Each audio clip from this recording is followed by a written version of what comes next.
Հայ երեկո սիրելի հայրենակիցներ, քիչ առաջ ավարտվեցին բանակցությունները Ամերիկայի Միացյալ Նահանգների եւ Ուկրաինայի միջև, եւ այդ իսկ պատճառով որոշեցի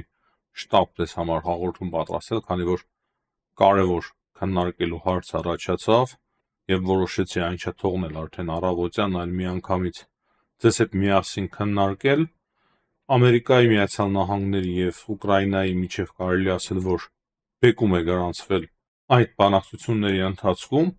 եւ Ամերիկայի Միացյալ Նահանգները եւ Ուկրաինան համաձայնության են եկել,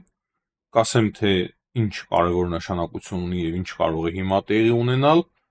քանի որ փաստացի Ուկրաինան համաձայնվել է Ամերիկայի Միացյալ Նահանգների պահանջին, չասեմ սա առաջարկ, այլ նաեւ կարելի անվանել հստակ պահանջ, որ դադարեցվի պատերազմը Ռուսաստանի հետ եւ հիմա Ուկրաինան փաստացի պատրաստակամություն է հայտնել 30 օրով դադարեցնել կրակը Ռուսաստանի հետ այս պատերազմում, բայց որոշումը կայացնելու է նաև Ռուսաստանը, եւ քանի որ Ուկրաինան համաձայնություն է հաստատել Ամերիկայի Միացյալ Նահանգների հետ, համաձայնության է եկել, Ամերիկայի Միացյալ Նահանգները սկսում են արդեն լիարժեքորեն կիսվել իրենց հետախուզական տվյալներով Ուկրաինայի հետ, համբում է այդ արգելքը, որը որ սահմանվել էր նախագահ Դոնալդ Թրամփի կողմից, դրանից բացի Ամերիկայի Միացյալ Նահանգները սկսում են, այսինքն վերսկսում են ռազմական տեխնիկայի զենքի մատակարարումները Ուկրաինային, որը որ նույնպես դադարեցվել էր Դոնալդ Թրամփի կողմից Սպիտակ տանը տեղի ունեցած այդ միջադեպի, այսինքն լարված վեճի պատճառով եւ փաստացի այդ զենքի մատակարարումները եւս սկսվում են։ Դրանից բացի Ամերիկայի Միացյալ Նահանգները եւ Ուկրաինան համաձայնվել են որոշել իրենց բանակցող խմբերը, որոնք որ բանակցելու են Ռուսաստանի Դաշնության հետ պատերազմի դադարեցման մասով եւ միանգամից պատրաստակամություն են հայտնել միանգամից սկսել այդ բանակցությունները Ռուսաստանի Դաշնության հետ, երբ որ այդ խմբերը ձևավորեն, այսինքն շատ արագ հիմա ձևավորվելու են այդ բանակցային խմբերը Ամերիկայի Միացյալ Նահանգների կողմից, Ուկրաինայի կողմից եւ համատեղ արդեն այդ խմբերը սկսել են բանակցությունները Ռուսաստանի Դաշնության հետ։ Այդ հաղորդագրության մեջ նաեւ նշվում է, այսինքն Reuters-ից ենք մենք տեղեկանում այս ամենը, այդ հաղորդագրության մեջ նաեւ նշվում է, որ այդ բանակցության հիմքը նաեւ լինելու է, որ երկարաժամկետ եւ հարատև խաղաղություն հաստատվի Ուկրաինայում։ Ուկրաինական կողմը եւս հաստատում է, որ այդ համաձայնությունը տեղի ունեցել, այսինքն Reuters-ից բացի մենք ունենք նաեւ Անդրեյ Երմակի հայտարարությունը Ուկրաինայի նախագահի գրասենյակից եւ նա էլ հստակ ասում է, որ Ուկրաինան պատրաստ է դադարեցնել ռազմական գործողությունները 30 օրով, եթե Ռուսաստանը համաձայնվի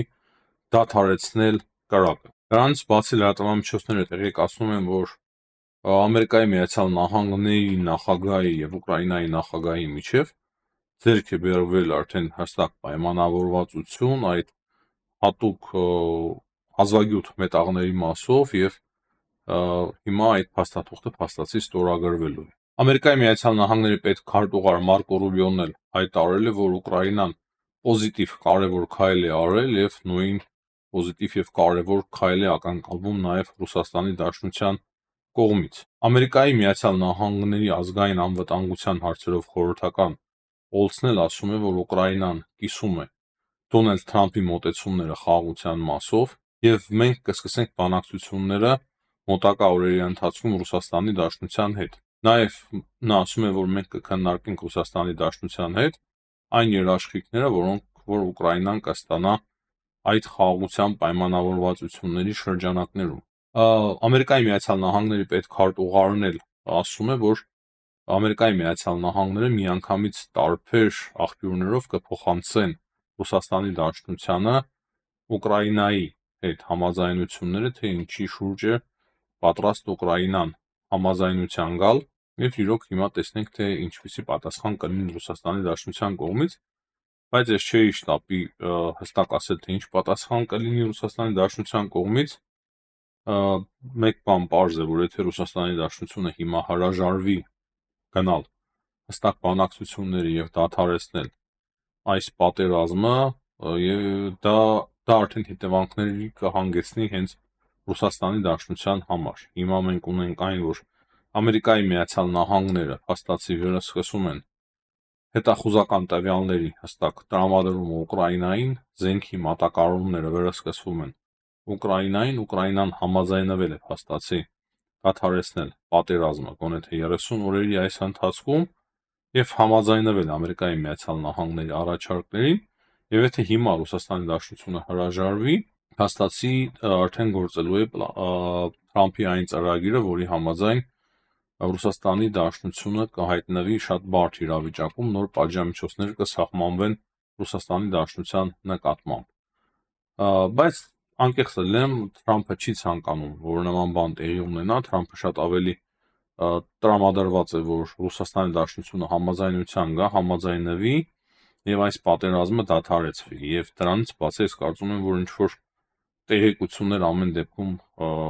Ամերիկայի Միացյալ Նահանգները կունենան, երևի թե ռուսական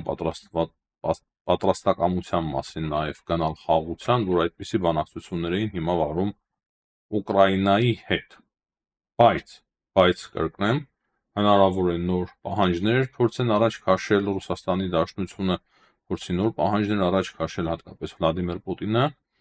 եւ դա արդեն նոր կարող է բարդություններ առաջացնել, չի բացառվում, որ ամերիկյան կողմը փորձեն կրկին ճնշումներ գործադրել Ուկրաինայի վրա, որ Ուկրաինան գնա նոր զիջումների, չեմ կարող ասել, անկեղծ ասեմ, բայց նման բան եւս հնարավոր է, սակայն նույն ժամանակ նաեւ հնարավոր է, որ Դոնալդ Թրամփը սկսի պատժամիջոցներ սահմանել Ռուսաստանի Դաշնության նկատմամբ, եթե Ռուսաստանի Դաշնությունը չհամաձայնվի եւ այդպես շարունակ։ Կարելի է նույնիսկ ասել, որ հիմա փաստացի ճշմարտության պահն է գալու, թե ում կողմում է Ամերիկայի Միացյալ Նահանգները, ում կողմում է Դոնալդ Թրամփը։ Եթե Դոնալդ Թրամփը իրոք խաղաղության կողմնակից է եւ փորձում է անկեղծորեն մոտենալ այս հարցին, որպեսզի այս կոնֆլիկտը կարգավորվի եւ Ուկրաինան փաստացի համաձայնվավ, վերջնական հաշվով համաձայնվավ Ամերիկայի Միացյալ Նահանգների առաջարկի հետ, ու հիմա ես չեմ կարծում, որ Ամերիկայի Միացյալ Նահանգները պետք է կրկին ճնշումներ գործադրեն Ուկրաինայի վրա։ Եթե իրենք իրոք անկեղծ են, Դոնալդ Թրամփը եթե իրոք անկեղծ է, ապա պետք է նույն ակնկալի նաև Ռուսաստանի Դաշնությունից փորձեն բանակցել Ռուսաստանի Դաշնության հետ, որպեսզի Ռուսաստանի Դաշնությունը եւս գնա իր կողմից ինչ-որ զիջումների եւ այս պատերազմին դադար տրվի։ Եվ հիմա, սիրելի հայրենակիցներ, ձեզ արհեստական բանականության միջոցով ներկայացնեմ ավելի մանրամասն թարգմանությունը, թե ինչ է տեղի ունեցել այդ բանակցությունների ընթացքում ամերիկյան եւ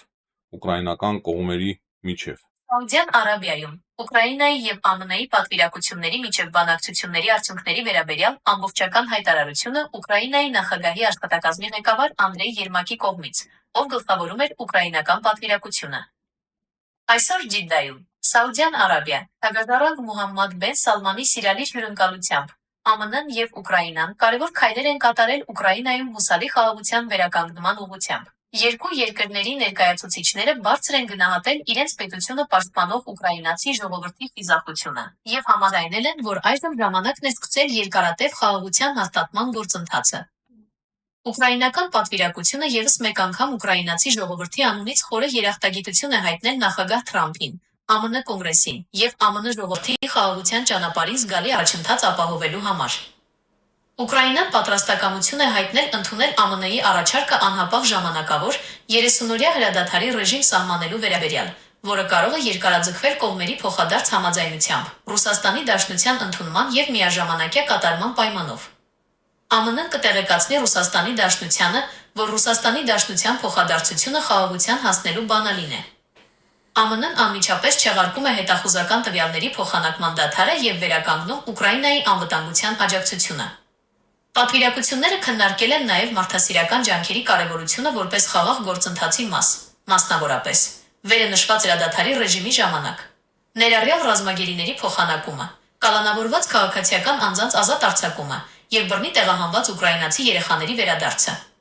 Երկու պատվիրակություններն էլ համաձայնել են որոշել իրենց բանակցային խմբերի կազմը եւ անհապաղ բանակցություններ սկսել կայուն խաղաղության հասնելու համար, որը կապահովի Ուկրաինայի երկարաժամկետ անվտանգությունը։ ԱՄՆ-ն պարտավորվել է քննարկել այս կոնկրետ առաջարկները Ռուսաստանի ներկայացուցիչների հետ։ Ուկրաինական պատվիրակությունը ևս մեկ անգամ ընդգծել է, որ եվրոպացի գործընկերները պետք է ներգրավվեն խաղաղ գործընթացում։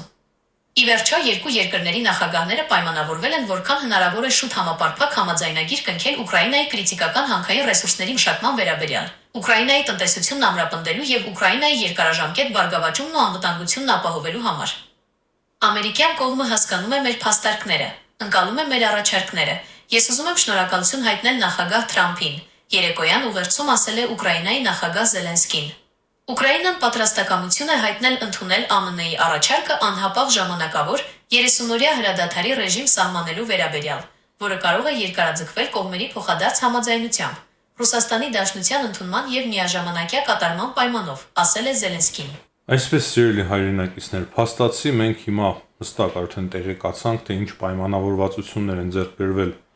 Ամերիկայի Միացյալ Նահանգների եւ Ուկրաինայի միջև։ Հիմա արդեն փաստացի գնդակը արդեն Ռուսաստանի դաշտում է։ Տեսնենք, թե ինչ որոշում կկայացնի Ռուսաստանի Դաշնությունը, բայց սա բավականին կարևոր նաեւ առաջընթաց է Ուկրաինայի եւ Ամերիկայի Միացյալ Նահանգների հարաբերությունների վերականգնման գործում, չափազանց կարևոր է այս ամենը, որ հիմա տեղի ունեցավ,